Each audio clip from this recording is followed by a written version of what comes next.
Create a new one and name the data source Landslide. 4 parameters, namely rainfall, geology, land cover, and slope, then select override and wait for the process to complete.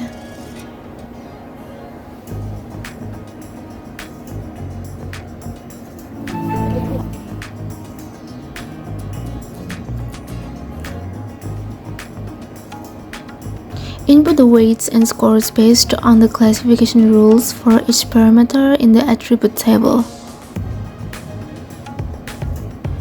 Then, the weights and scores are multiplied using the field update tool.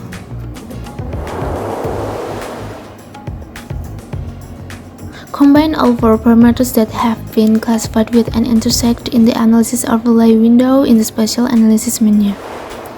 Adding up a total of 4 parameters and classifying their intersect results in the attribute table according to landslide classification rules into 3 classes. Design the results of the process in the form of a landslide SHP with a create thematic map feature and use a layout templates on the Supermap so you can add a legend, scale, logo, map inside one direction and text in the object operation menu, then export by picture format. Hello, what's up guys? I'm Dinar Hamadina here. I'm here representing my friends from the Geneva group of Youth in Yogyakarta. And in this Supermap contest, I want to tell you about the result of landslide hazard map of a special region of Yogyakarta that we have been made before. And so, let's check it out.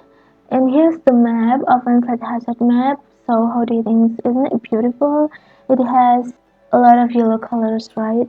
And what's actually the landslide? Landslides are defined as the downward movement of rocks of soil on the surface of a slope caused by gravity. Landslides result in significant loss of life and property.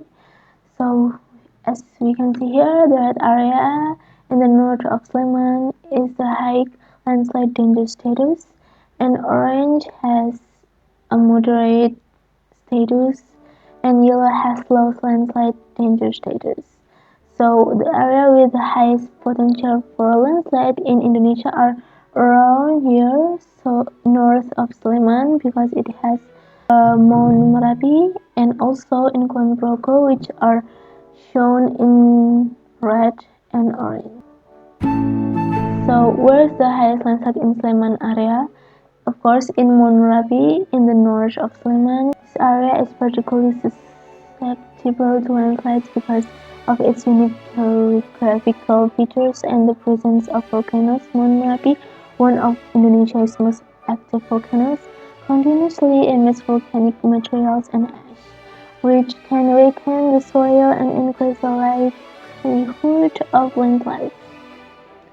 And then we have here Kulon Progo is the highest landslide too, because it has the hilly terrain of Kulon Progo makes it more likely for landslides to happen.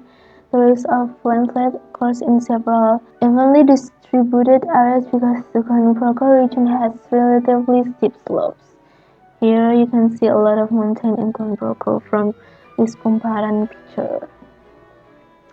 And then we have Bantul and also Gunung Kidul part near the south coast, and finally Gunung Kidul has the potential for landslide located in the northern part of Gunung Kidul because it has relatively steep or hilly morphology. Also we can see that this area a lot of mountain and high morphology. And what's the information obtained in the following? We have for conclusion here. First, we know that what's the definition of landslide and the factors also the result of landslide, and also we get benefits of landslide hazard map and how to mitigate it, and also create landslide hazard map in Supermap and the highest landslide hazard at every district in Yogyakarta.